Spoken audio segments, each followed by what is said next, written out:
राहदारी खुश रंग फूलों से सजी थी।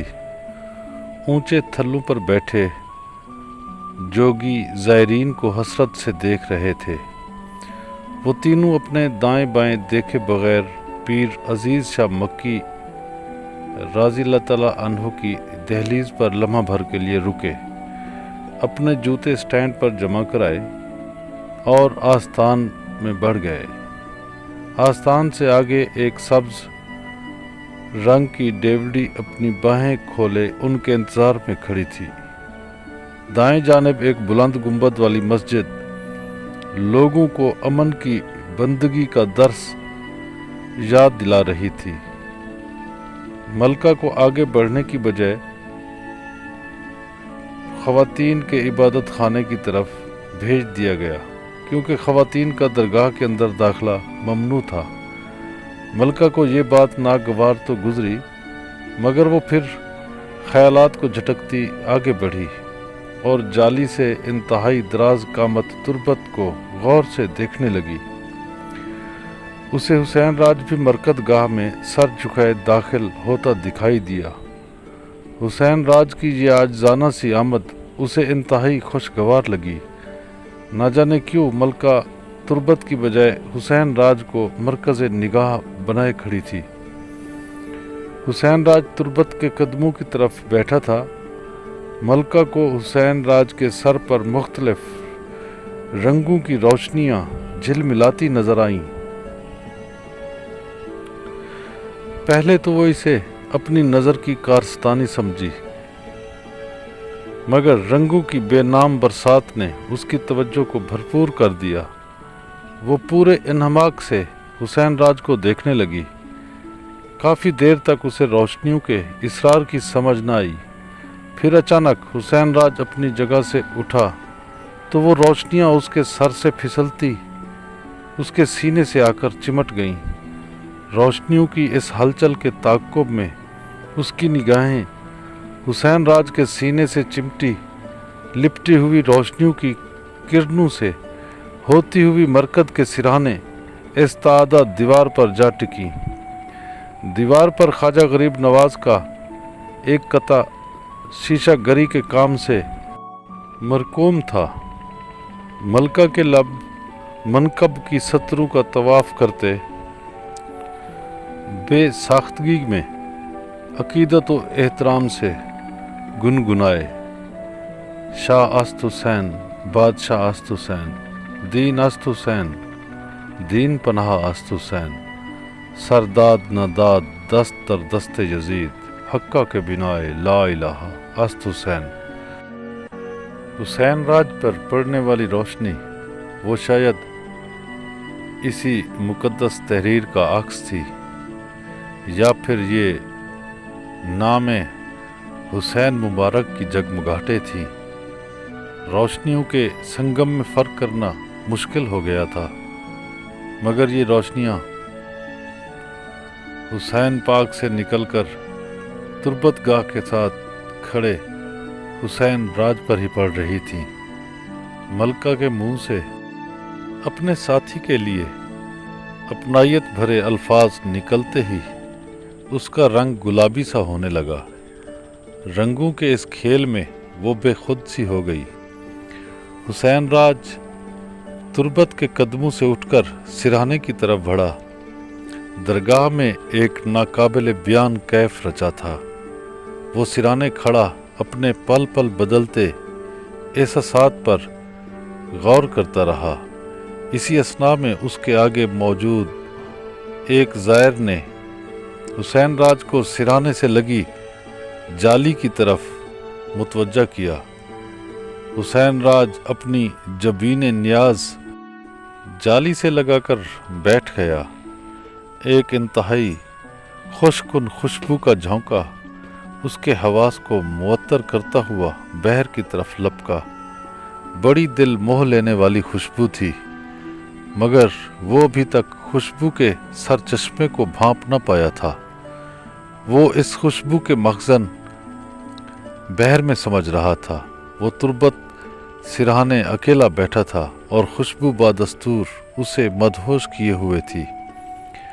थोड़े से गौर करने पर ही उसे मालूम हो गया कि ये खुशबू तुर्बत से लगी जाली के अंदर से ही आई थी।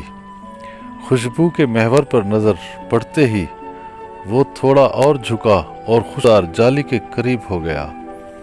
खुशबू ने तो उसकी तमाम हिस्सियात को बेतार कर दिया था। उसके रूह में कुव्वते गोयाई रख दी थी। इस वारफ्तगी में उसे अपने कुर्बो जवार का भी होश न रहा। ये खुशबू तो उसे कोई जिंदा मुतहर्रिक जिस्म की मानद अपनी लपेट में लेने लगी थी। इस बेखुदी में उसे मालूम भी ना हुआ और वो खुशबू की तरह लतीफ़ हो गया। हुसैन राज का अपना आप इस खुशबू में कहीं खोकर रह गया। कोहर के बादलों ने उसके बदन को छुपा लिया। इस धुंध में उसे बस अपने सांसों की आमदो रफ्त ही महसूस हो रही थी। वो खुशबू में रची अपनी एक एक सांस को एक नाज़िर और एक चौकीदार की तरह आता जाता देखता रहा। वो गैर इरादी तौर पर मराकबाती अंदाज अख्तियार करने लगा था। हुसैन राज को लगा कि जैसे उसे बाकायदा किसी ने सांस की मश्क पर लगा दिया हो। सांस अंदर से बाहर आने से कब्ल एक ख़ास नुक्ते पर पहुंचकर गुम हो रही थी। सांस के अंदर और बाहर के दरमियानी वक्फा में ना जाने हुसैन राज कैसे दाखिल हो गया। इस ख़ास लम्हा में कुछ होना मुमकिन था, क्योंकि सांस लेने वाला जब इस ख़ास लम्हे में पहुंच जाता है तो वो इस मुख्तसर तरीन लम्हे में इस दुनिया में नहीं होता। इस लम्हाती से लम्हे में सांस ना अंदर होती है और ना ही बाहर, मगर ये लम्हा चूँकि बहुत मुख्तसर होता है, इसीलिए आम लोग इस वक्फा पर गौर ही नहीं कर पाते।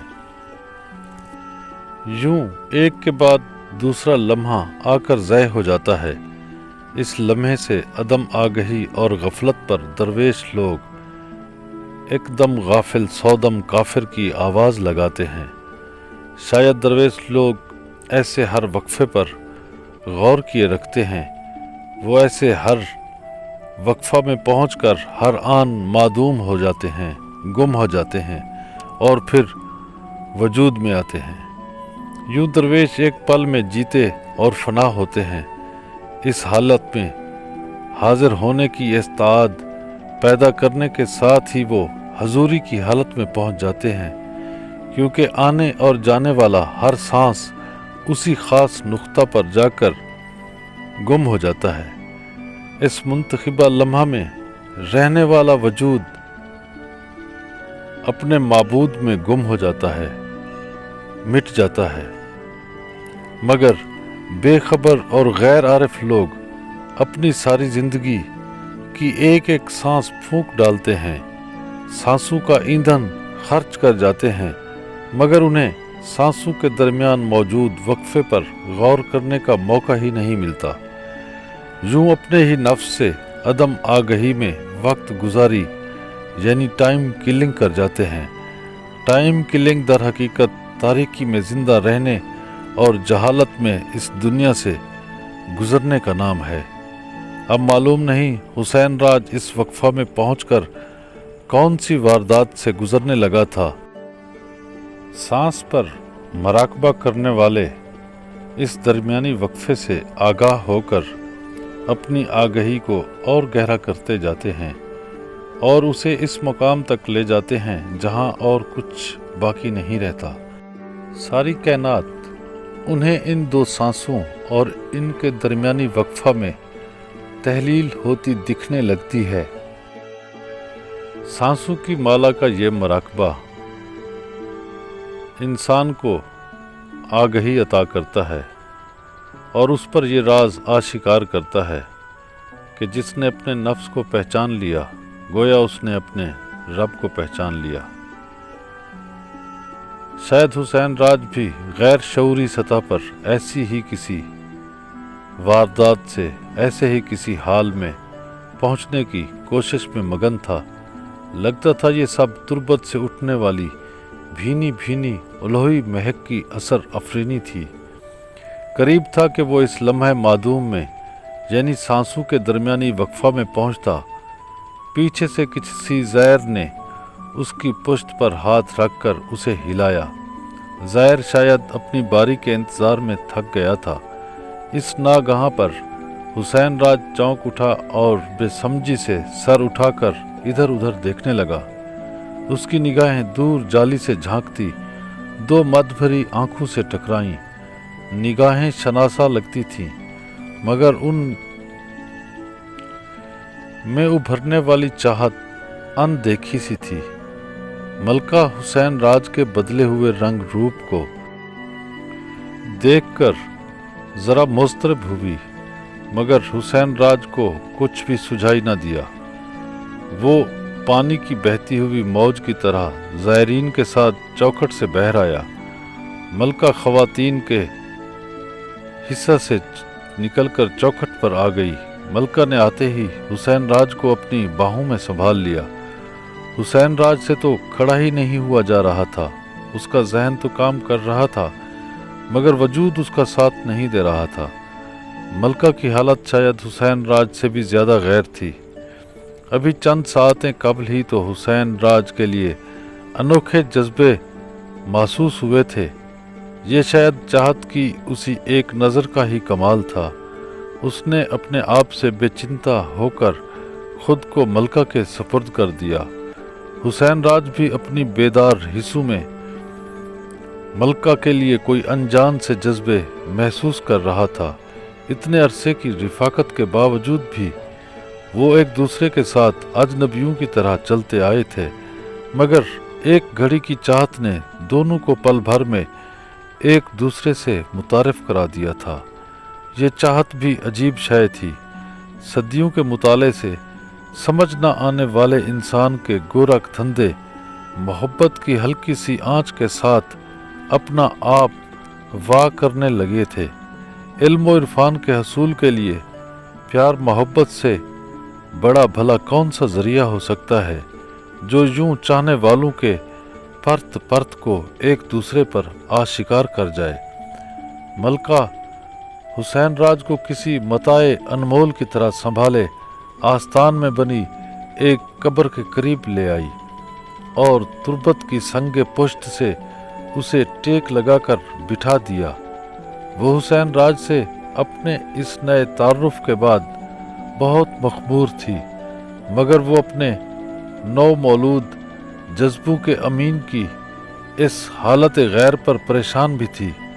हुसैन राज खुद से चलने फिरने से शायद कासिर था और वो इसे इस हालत में होटल के कमरे में अकेली ले नहीं जा सकती थी। दोनों एक दूसरे को यासियत भरी निगाहों से देखते रहे। प्यार का जज्बा हमेशा की तरह आज भी नाकाबिले बयान ही साबित हुआ। ये जज्बा शायद समझने की बजाय होता हुआ देखने से ताल्लुक़ रखता था। हुसैन राज और मलका के मामले में ये कुछ ज़्यादा ही बर्क रफ्तार साबित हुआ। हुसैन राज की हालत अभी संभली नहीं थी। मलका तन्हा उसे लोगों की भीड़ में अपने सहारे ले नहीं जा सकती थी। हाँ, अलबत्ता पूरे पाकपतन शरीफ के लोग किसी जादुई छड़ी से होशरुबा नींद सुला दिए जाते तो वो ऐसा कर भी गुजरती, मगर होशो हवास की दुनिया में ये उसके बस से बहर ही था। ऐसे में ना जाने क्यों उसके जहन में बाबा साहब हजूर का ख्याल बिजली के किसी कौंदे की तरह लपका। उसने गलोगीर अंदाज में दिल ही दिल में ख्याल किया कि यहाँ पाकपतन में पहुँचते ही हर ज़बान से आपकी करिश्मा साजियों का चर्चा सुना। आपको एक जिंदा जावेद हस्ती के तौर पर हर आदमी याद करता मिला। अगर ऐसी ही कोई बात है तो फिर हमारी भी चारा जोई फरमाइए। न जाने हुसैन राज को यूं अचानक क्या हो गया था। कहीं कोई भूत परी थी तो उसके अंदर नहीं समा गया था। मालूम नहीं अब वो पहले की तरह चल फिर भी सकेगा या नहीं। इस उदासी के साथ मलका को न जाने क्या सुझाई दिया कि उसने हुसैन राज को कंधों से पकड़कर हिलाना शुरू कर दिया। वो इंतहाई तेज़ी से बेहरकत दुनिया से वापस बहर निकलने लगा। हुसैन राज को लगा कि जैसे कोई नादीदा हाथ اسے خود فراموشی کی دلدل سے بہر کھینچنے لگا ہو۔ وہ تھوڑی ہی دیر میں پشت کے بل سیدھا ہو کر بیٹھ گیا اور ذرا سی جستجو نے اس کے حواس کو درست کر دیا۔ وہ جلدی جلدی ملکہ کو جالی دار الوہی خوشبو کے متعلق کچھ بتانا چاہتا تھا، مگر پھر اسے چند ثانیے قبل جالی سے تکتی ملکہ کی مت بھری آنکھوں کا خیال آیا۔ وہ اس نشے میں کھو گیا۔ دونوں اپنی اپنی جگہ پر دلربا وارداتیں تھیں۔ ہر واردات اپنے اظہار کے لیے، دوسرے پر سبقت لینے کے لیے بےتاب تھی۔ وہ کچھ بولنا چاہتا تھا، مگر اس کی زبان عجیب سی لکناہٹ کا شکار تھی۔ وہ کچھ کہنا چاہتا تھا، مگر اس کی زبان اور الفاظ میں ربط ہی پیدا نہیں ہو رہا تھا۔ شاید یہ سارا کیا دھرا انہی قلبی وارداتوں کا ہی تھا، ورنہ اسے تو آج تک اپنی بات بیان کرنے میں کبھی دقت محسوس نہیں ہوئی تھی۔ وہ تو عالمی سیمیناروں میں خالص تکنیکی مقالات پڑھنے میں بھی کبھی نہیں جھجکا تھا۔ آج اسے یہ کیا ہونے لگا تھا؟ اس کے حال کو بیان کیوں نہیں نصیب ہو رہا تھا؟ وہ دیر گئے تک اپنی اس بے کسی پر غور کرتا رہا۔ پھر اسے کہیں جا کر اندازہ ہوا کہ یہ دونوں وارداتیں ہی اس کے لیے انجان تھی۔ اس کو بیان کرنے کے لیے اس کے پاس الفاظ ہی نہ تھے۔ اس کے پاس تو خالص علمی اصطلاحیں تھیں۔ ان علمی و عقلی اصطلاحوں سے وہ پیار محبت پر مبنی جذبوں کو بیان بھلا کیسے کرتا؟ اسے لفظوں کی سادگی اور سچائی درکار تھی۔ آج اسے اندازہ ہوا تھا کہ زبان اظہار کا کتنا ناقابل اعتبار ذریعہ ہے۔ وہ زبان ہی کیا جو کسی جذبے کی عکاسی ہی نہ کر سکے۔ اسے سادگی چاہیے تھی، مگر اس کی علمیت نے اسے قبل سے سادگی سے دور کر دیا تھا۔ وہ سوچنے لگا کہ سادگی بھی کیا شے ہے؟ اس کی حیت ترکیبی تو شاید سائنسی فارمولوں سے بھی کہیں زیادہ دقیق ہے۔